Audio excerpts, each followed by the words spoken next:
अपने घर में हथियार रखो, कुछ नहीं तो सब्जी काटने वाला चाकू जरा तेज रखो, स्पष्ट बोल रही हूं। भोपाल सांसद साध्वी प्रज्ञा सिंह ठाकुर का एक बयान सोशल मीडिया पर जमकर वायरल हो रहा है। इस बयान में सांसद साध्वी प्रज्ञा के द्वारा कहा गया है कि अपने घर में चाकू रखो और उस चाकू की धार तेज रखो। दरअसल यह बयान कर्नाटक के शिवमोगा में दिया गया है, जहां पर वह एक कार्यक्रम को संबोधित कर रही थी। यह बयान लव जिहाद के संदर्भ में दिया गया है और अब इस बयान को लेकर तमाम प्रकार की कंट्रोवर्सी सोशल मीडिया पर चल रही है। कुछ लिबरल्स कह रहे हैं कि आखिर साध्वी प्रज्ञा इतना कट्टर बयान कैसे दे सकती हैं, तो कुछ लोग कह रहे हैं कि एक संवैधानिक पद पर बैठने वाली किसी भी नेता को ऐसा बयान नहीं देना चाहिए। लेकिन साध्वी प्रज्ञा जिस संदर्भ में इस बयान को दे रही हैं, उस संदर्भ में यह बयान कितना सही है, आज के इस वीडियो में हम इसी बारे में जानेंगे। सोशल मीडिया पर बीते दिनों से लगातार लव जिहाद के मामले और लव जिहाद ट्रेंड में चल रहा है, क्योंकि अभी कुछ ही दिन पहले दिल्ली में श्रद्धा नाम का एक मर्डर केस हुआ था, जहां लव जिहाद में फंसाकर आफताब ने श्रद्धा के 35 टुकड़े कर दिए थे। वहीं एक और मामला सुर्खियों में है जो अभी हाल ही में हुआ है। इस मामले में बॉलीवुड एक्ट्रेस तनुषा की सुसाइड का ये मामला है, जहां पर तनुषा के द्वारा आत्महत्या कर ली है और अब उनके बॉयफ्रेंड पर आरोप लग रहे हैं। बॉयफ्रेंड भी मुस्लिम धर्म से ताल्लुक़ रखता है और लोग कह रहे हैं कि इस पूरे मामले की भी लव जिहाद के एंगल से जांच हो। आज के वीडियो में हम जानेंगे कि आखिर लव जिहाद को लेकर इतना कट्टर साध्वी प्रज्ञा को क्यों होना पड़ा। नमस्कार, मेरा नाम है अंकित और आप देखना शुरू कर चुके हैं आयुध।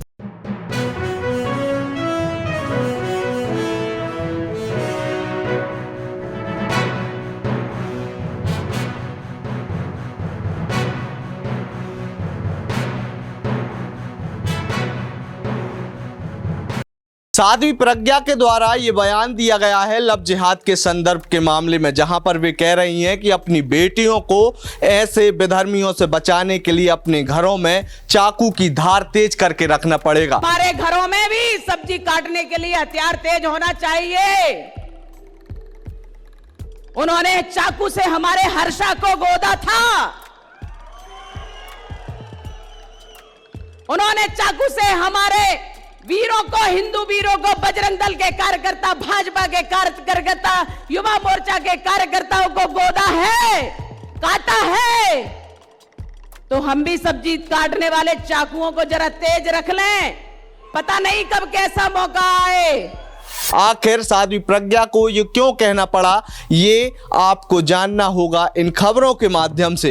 पहली खबर जहां पर दिल्ली से सामने आई थी, जहां पर श्रद्धा के 35 टुकड़े आफताब ने सिर्फ इसलिए कर दिए थे क्योंकि वह श्रद्धा से खुश नहीं था, वह हिंदू धर्म की लड़कियों को टारगेट कर रहा था। इसी तरीके से एक और भीभत्स लव जिहाद का मामला झारखंड से सामने आया था, जहां पर रविता नाम की एक युवती की हत्या करके कटर से उसके 50 टुकड़े कर दिए गए और इन टुकड़ों को जंगल में फेंक दिया। इस मामले का खुलासा कैसे हुआ था? इस मामले का खुलासा हुआ जब कुछ लोगों ने कुत्तों को आदमियों का, मनुष्यों का मांस खाते हुए देखा। लोगों ने तुरंत इस मामले की जानकारी पुलिस को दी। पुलिस ने जब इस पूरे मामले की गंभीरता से जांच की तो पता पड़ा कि ये 22 वर्षीय रविता की ही बॉडी के टुकड़े थे जिन्हें कुत्ते नोच रहे थे।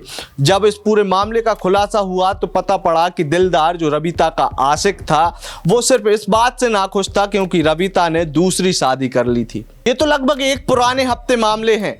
हर दिन देश में किस तरीके से लव जिहाद के मामले सामने आ रहे हैं वो भी आपको देखना होगा।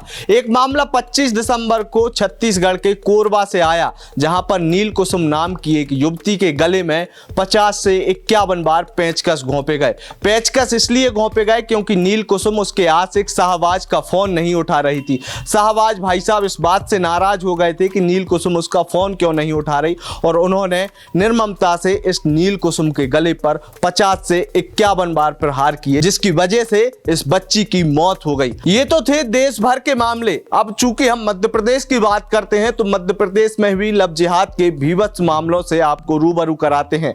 एक मामला आया था मध्य प्रदेश के ग्वालियर से, जहां लव जिहाद के एक मामले में प्रशासन ने कार्रवाई की थी। यह मामला ग्वालियर के डबरा जिले के जंगीपुरा से सामने आया था, जहां जहां पर एक आरोपी जिसका नाम था इमरान, उसने राजू जाटव बनकर एक युवती को प्रेम जाल में फंसाया और इस हिंदू युवती को 7 माह तक बंधक बनाकर उस पर तरह तरह की प्रताड़ना की, उसके शरीर को नोचा गया और इसके बाद इस युवती को मानसिक रूप से प्रताड़ित किया गया।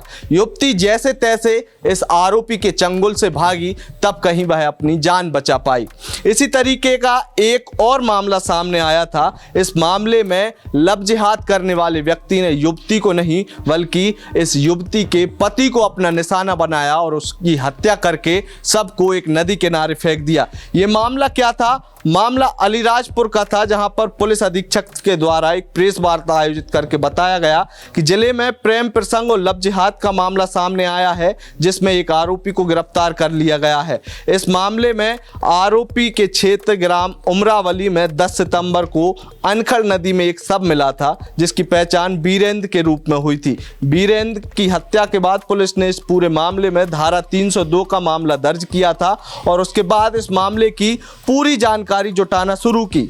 मामले की जानकारी जब पुलिस के द्वारा जुटाई जा रही थी, तब पता पड़ा कि मृतक की पत्नी का संपर्क यहां पर एक मुस्लिम आरोपी से था। इस आरोपी का नाम शकील था।